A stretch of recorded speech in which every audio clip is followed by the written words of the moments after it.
In Nepal, they say the mountains choose who gets to see them, and who disappears trying.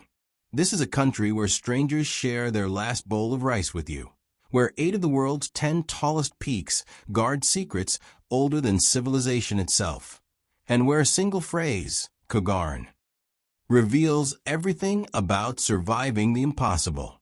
But what happens when paradise sits on the edge of collapse? When the same mountains that create legends might be the very thing that destroys them? You're about to discover 15 mind-bending truths about Nepal that travel guides will never tell you. This isn't another list of tourist attractions. These are the stories that locals whisper to each other when they think no one's listening. By the end, you'll understand why this tiny nation, squeezed between 2 giants, has never been conquered, never been broken, and why it might hold the secret to what we've all forgotten about being human. But first, if these untold stories intrigue you, hit that subscribe button and ring the notification bell, because there are more hidden truths waiting to be uncovered across the world's most fascinating places. Number 1. The country that time forgot to conquer. Picture this. While the British Empire painted half the world pink, while colonizers carved up continents like dinner, Nepal's warriors looked down from their mountain fortresses and simply said no. This is the only country in South Asia that was never colonized. Not by the British. Not by anyone.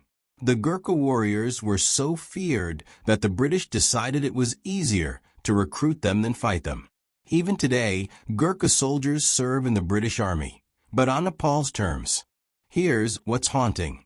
Locals say this independence came at a price.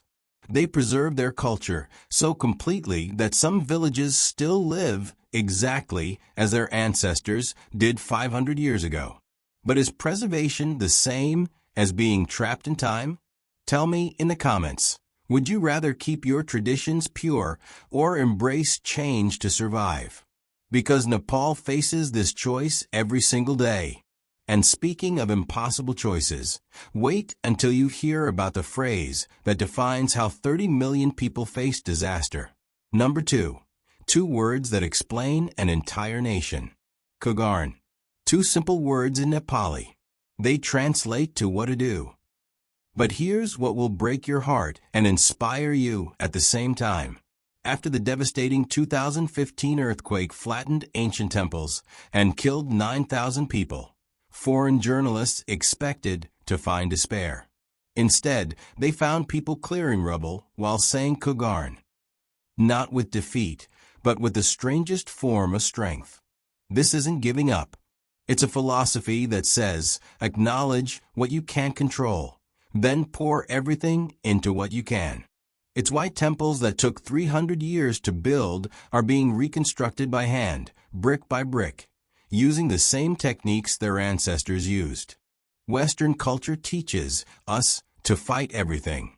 Nepali culture teaches something more radical. Accept the storm, then dance in the rain. But here's the question that kept me awake at night. Is Kagarn wisdom or the reason Nepal struggles to modernize? Because what I'm about to show you next will make you question everything you think you know about wealth and happiness. Number 3. The richest poor country on earth. Nepal has one of the lowest GDPs in the world. The average person makes $4 a day. But walk through Patan's ancient courtyards at dinner time, and you'll witness something that will shatter your understanding of wealth. Families who live in 400-year-old homes with no heating will invite complete strangers to share their dalbat. Not because they have extra, because the act of sharing is considered the highest form of wealth. In Asen Bazaar, vendors will give you directions for 20 minutes, offer you tea, and refuse payment because guest is God. Ati Devo Bhava. Try finding that customer service in a 5-star hotel anywhere else. Here's the paradox. Nepal exports water to India, sits on enough hydroelectric potential to power half of South Asia, yet can't keep its own lights on. They're rich in everything that can't be measured, poor in everything that can be counted. So what's real wealth? the ability to buy anything, or the instinct to share everything. And if you think that's contradictory, wait until you meet the people who literally live between heaven and earth. Number 4. The humans who breathe clouds. The Sherpa people don't just climb Everest. They live where most humans would die, within hours.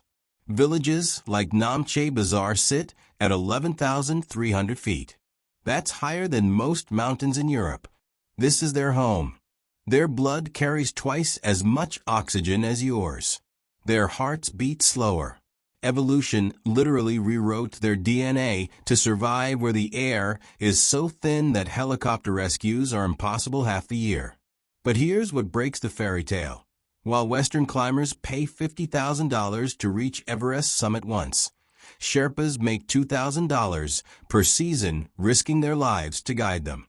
Some climb Everest 20 times in a single lifetime. Every year, they build new stone monuments for guides who didn't come home. The mountains that make them superhuman are the same mountains that take them away. Is this heroism or exploitation? Are we celebrating their strength or profiting from their sacrifice? Because what you don't see at those altitudes is something even more impossible to believe. Number 5. The temple where two gods share one house. On a hilltop overlooking Kathmandu stands a 2,500-year-old temple that should be impossible. It's simultaneously the holiest Buddhist site and one of the most sacred Hindu temples in Nepal. Watch this. Buddhist monks spin prayer wheels next to Hindu priests performing arti. Tibetan prayer flags flutter above Sanskrit mantras carved in stone. Pilgrims light butter lamps for Buddha while offering flowers to Ganesh in the same courtyard. This isn't tolerance. It's something much rarer. It's fusion. In a world where religious differences start wars, Nepal created something that shouldn't exist. Two major religions sharing the same sacred space for over 1,000 years. Hindu grandmothers circumambulate the Buddhist stupa. Buddhist monks receive blessings from Hindu priests. They don't see contradiction, they see completeness. If you believe Nepal's religious harmony could work in other parts of the world, type 1 in the comments. If you think it's too unique to Nepal to be replicated elsewhere, type 2. And if you think their spiritual harmony is impressive, wait until you see how they treat the most dangerous animals on Earth like family pets. Number 6. The jungle where tigers babysit villages. In Chitwan National Park, something exists that wildlife experts said was impossible. Tigers, rhinos, elephants, and humans living in the same space without constant warfare. The indigenous Thara people have shared this land with Bengal tigers for over 1,000 years. They don't hunt them. They don't fear them. They consider them neighbors with sharp teeth and an attitude problem. Here's what's mystical. Tiger attacks on humans are virtually non-existent, even though tigers walk through village edges at night. Local shamans say it's because the Thara people never forgot how to speak the jungle's language. The one-horned rhinos? Nearly extinct everywhere else, thriving here. Elephants who could destroy entire villages in minutes, instead help with farming and conservation. Park rangers are former poachers who decided protecting wildlife pays better than killing it. But climate change is shifting animal migration patterns. The old agreements between species might not survive modern pressures. Can ancient wisdom solve modern conservation problems? Or are we romanticizing something that can't last? Because speaking of things that shouldn't survive, but somehow do. Number 7. The living goddess who quits at puberty. In the courtyards of old Kathmandu, a 4-year-old girl sits on a throne receiving worship from grown men who prostrate before her bare feet. She is Kumari, the living goddess. Selected through ancient rituals, she embodies the fierce goddess Talaju. She cannot bleed. Even a scraped knee disqualifies her. Her feet must never touch the ground outside her palace. She speaks only in whispers, and her gaze is believed to grant blessings or curses. But here's the heartbreak. The moment she menstruates, she becomes mortal again. At 12 or 13, she's released back into a world she barely knows, expected to become a normal teenager after years of divine isolation. Former Kumaris describe the transition as falling from heaven to earth. Some struggle with identity, relationships, and finding purpose after godhood. Others say it taught them strength they never knew they had. This tradition is 300 years old, but modern Nepal debates whether it's cultural preservation or child exploitation. What do you think? Is this sacred tradition worth preserving? Or does protecting culture sometimes mean changing it? And if you think childhood in Nepal is complicated, wait until you hear about the adults who literally live backward. Number 8. The people who live in reverse time. Nepal doesn't just march to the beat of a different drummer. They're in a completely different century. While you're living in 2024, Nepalis are in the year 2081 of the Bikram Sambat calendar. Their day starts at 5:45 a.m., not because they choose to, but because Nepal Standard Time is exactly 5 hours and 45 minutes ahead of GMT. Not 5 hours, not 6 hours. 5 hours and 45 minutes. They're the only country with a time zone offset of 45 minutes. But it gets stranger. Their festivals move. Dashain, their biggest celebration, could fall anywhere between September and November depending on the moon. Their weekend is Saturday. Their New Year falls in April. Business meetings get scheduled when the stars align, literally. In Kathmandu's modern offices, IT workers schedule conference calls with Silicon Valley while consulting 1,000-year-old lunar calendars to pick wedding dates. They live simultaneously in the ancient world and the digital age. Here's what fascinates me. While the world rushes toward standardization, Nepal stubbornly keeps its own rhythm. Is this beautiful cultural preservation, or does it make life unnecessarily complicated? And speaking of complicated, you won't believe what happens when monsoon season turns the entire country into something from a fantasy novel. Number 9. The country that disappears and reappears. From June to September, Nepal performs the world's greatest disappearing act. The monsoon doesn't just bring rain. It transforms the entire country into an emerald wonderland where mountains vanish behind walls of cloud and entire villages become islands. The catch? Leeches. Millions of them. They drop from trees, emerge from soil, and somehow find their way inside your shoes even when you think you've sealed everything. Locals carry salt like weapons and check their ankles religiously. But here's the magic. Those same monsoon rains fill the terraced rice paddies that have fed Nepal for 2,000 years. The irrigation system is so sophisticated that water drops exactly where it's needed, when it's needed, without a single pump or electronic device. The mountains disappear, but the valleys become so green they look painted. Waterfalls appear overnight where none existed the day before. The air becomes so thick you can practically drink it. While tourists avoid monsoon season, locals say it's when Nepal shows its true soul. The crowds disappear, prices drop, and the country belongs to itself again. So tell me, would you rather see Nepal when it's trying to impress visitors, or when it thinks no one's watching? And if you want to see Nepal's true soul, you need to understand the meal that defines every single day. Number 10.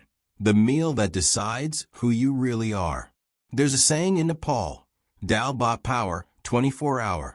It sounds like broken English, but it's actually the most profound truth about Nepali identity wrapped in humor. Dal bhat isn't just food, it's ceremony. Lentil soup, steamed rice, seasonal vegetables, and pickles arranged on a brass plate. Eaten with the right hand only. Always offered to guests first. Always accompanied by the phrase, Kajana Bayo, have you eaten? Here's what's incredible. From the royal palaces of Kathmandu to Everest Base Camp at 17,000 feet, everyone eats the same meal twice a day. Rich or poor, Buddhist or Hindu, mountain or valley, Dalbot is the great equalizer. But the ritual matters more than the recipe. You can't eat alone if someone else is hungry. You can't start until the eldest is served. You can't refuse second helpings without offending your host. Western culture eats for fuel. Nepali culture eats for connection.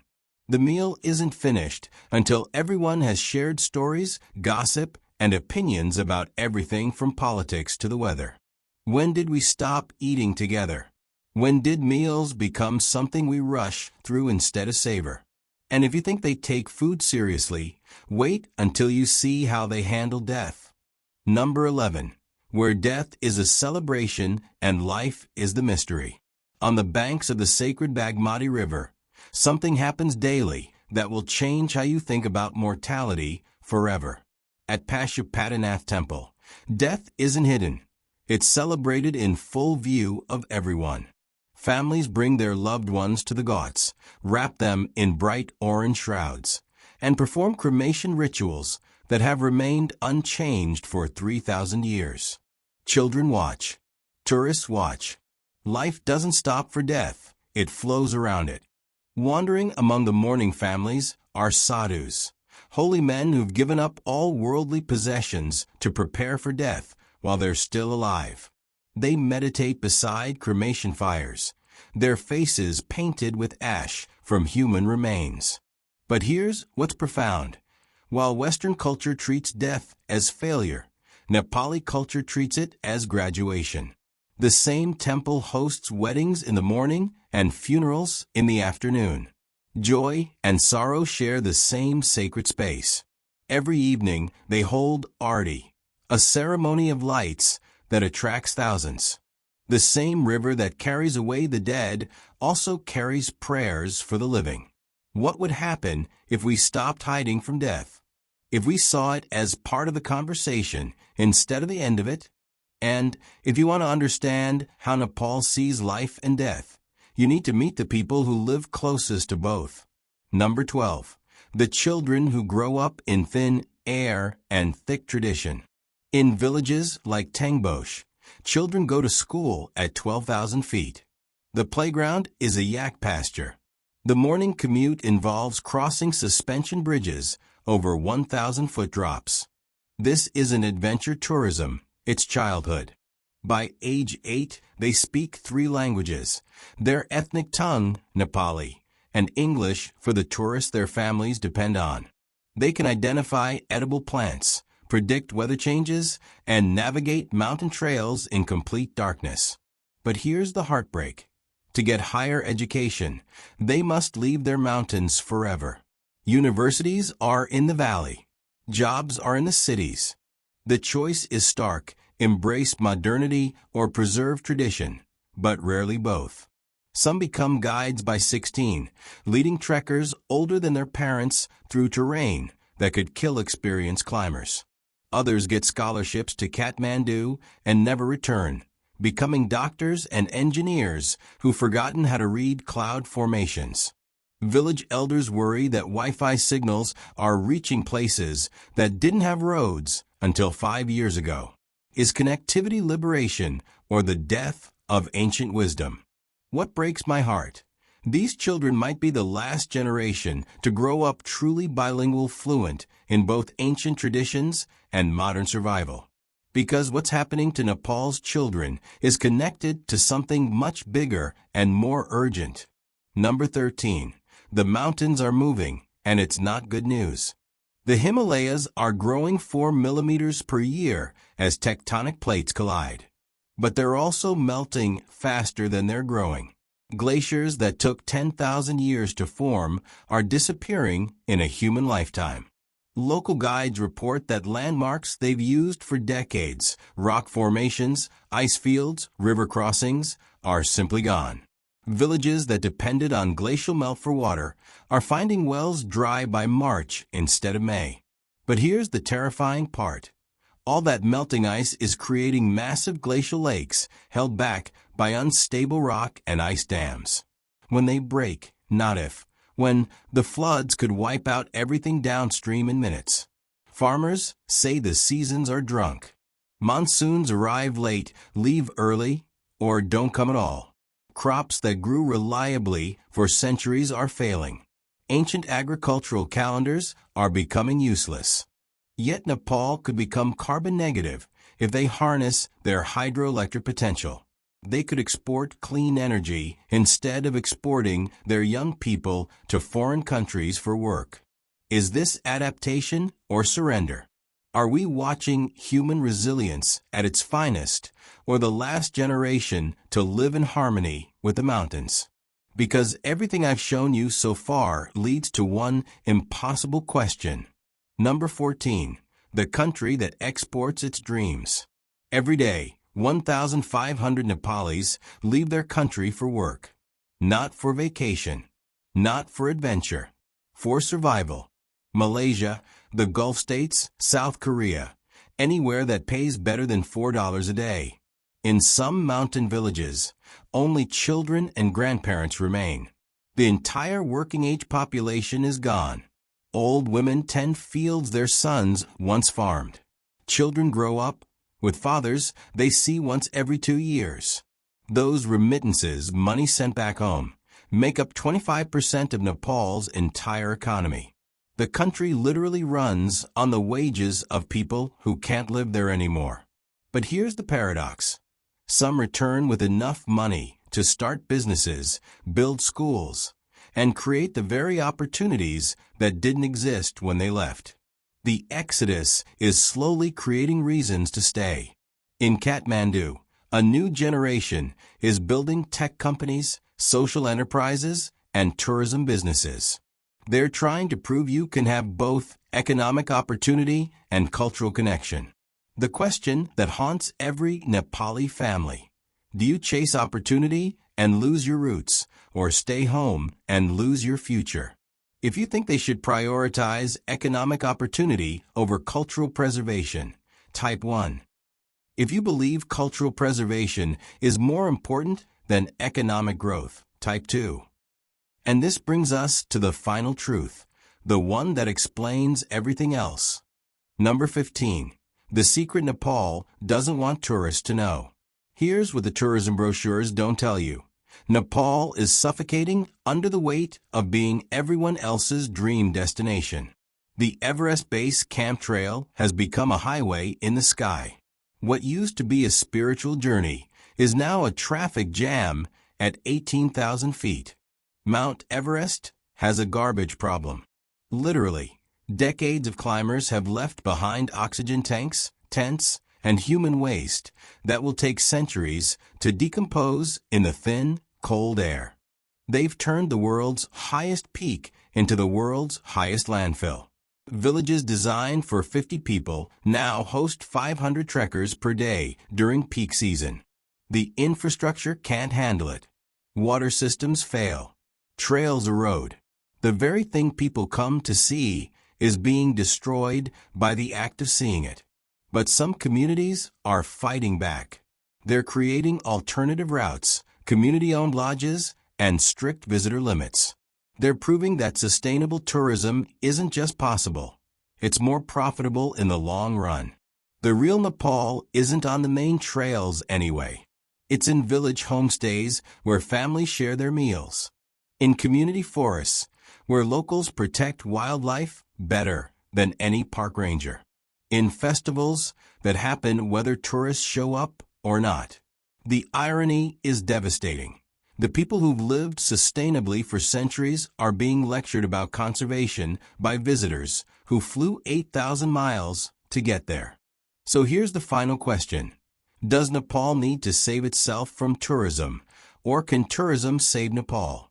Your answer in the comments might influence how thousands of people visit this country.